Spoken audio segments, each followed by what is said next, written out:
Hi అండి, welcome to యశరస్ kitchen. ఈరోజు street స్టైల్లో చికెన్ పకోడీ అండి. ఇంట్లోనే చాలా ఈజీగా క్రిస్పీగా ఎలా తయారు చేసుకోవాలో మీకు చేసి చూపిస్తాను. నేను చెప్పిన విధంగా మీరు కూడా ఒకసారి ట్రై చేయండి.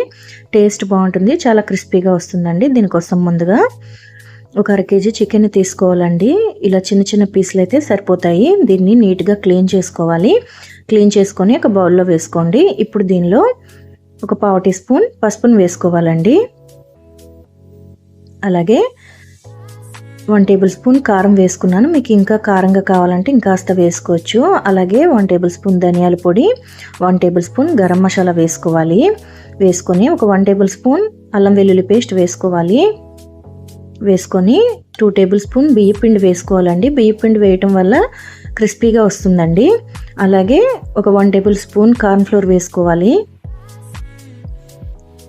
వేసుకొని రుచికి సరిపడా ఉప్పును వేసుకోవాలండి. ఇలా ఉప్పును వేసుకున్న తర్వాత నిమ్మరసం అండి, ఒక నిమ్మకాయ ఫుల్గా వేసేయాలి. ఇలా నిమ్మరసం కూడా వేసుకొని మొత్తం అంతా కూడా కలిసేలాగా బాగా కలుపుకోవాలండి. వాటర్ని ఎక్కువగా వేసుకోకూడదు. కొద్ది కొద్దిగా వాటర్ని వేసుకొని ముక్కలకి ఆ పిండి అంతా కూడా పట్టుకునే విధంగా కలుపుకుంటే సరిపోతుందండి. చూడండి, వీడియోలో చూపిస్తున్న విధంగా కలుపుకొని ఒక 2 అవర్స్ ఒక పక్కన పెట్టేసుకోండి. ఇప్పుడు 2 అవర్స్ తర్వాత డీప్ ఫ్రైకి సరిపడా ఆయిల్ని పెట్టుకోవాలి. ఆయిల్ అనేది బాగా వేడిగా ఉండాలండి.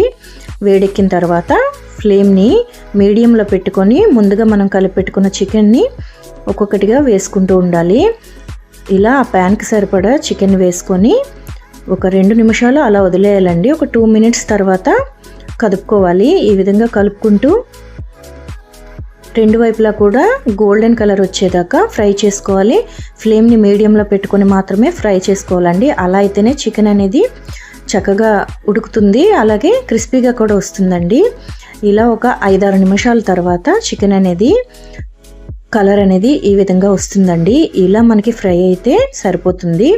ఇప్పుడు దీనిలో కొద్దిగా కట్ చేసిన పచ్చిమిర్చిని వేసుకోవాలి. అలాగే కొద్దిగా కరివేపాకును కూడా వేసుకొని ఫైనల్గా ఒకసారి ఒక 1 మినిట్ ఫ్రై చేసుకుంటే సరిపోతుందండి. ఇంతే అండి. ఇప్పుడు స్టవ్ ఆఫ్ చేసేసి వీటిని సర్వ్ చేసుకుంటే చాలా బాగుంటుందండి. మనకి బయట బండి మీద దొరికే చికెన్ పకోడీ ఎంత టేస్టీగా ఉంటుందో అంతకంటే కూడా బాగుంటుందండి. చాలా ఈజీగా ప్రిపేర్ చేసుకోవచ్చు. ఇలా వేడివేడిగా ప్లేట్లో పెడితే నిమిషాల్లో ఖాళీ అయిపోతుందండి ప్లేటు. ఆర్టిఫిషియల్ కలర్స్ ఏమి యూజ్ చేయకుండా చాలా టేస్టీగా ప్రిపేర్ చేసుకోవచ్చు. ఫస్ట్ టైం ఎవరు చేసినా సరే పర్ఫెక్ట్గా వస్తుందండి. వంట రాని వాళ్ళు కూడా చాలా ఈజీగా ప్రిపేర్ చేసుకోవచ్చు. మీరు కూడా ఒకసారి ట్రై చేయండి. ఎలా వచ్చిందో కామెంట్ చేయండి. వీడియో మీకు నచ్చినట్టయితే వీడియోని మీ ఫ్రెండ్స్ అండ్ ఫ్యామిలీకి షేర్ చేయండి. ఛానల్ని సబ్స్క్రైబ్ చేసుకోండి. వీడియోని లైక్ చేయండి, షేర్ చేయండి. Thank you for watching.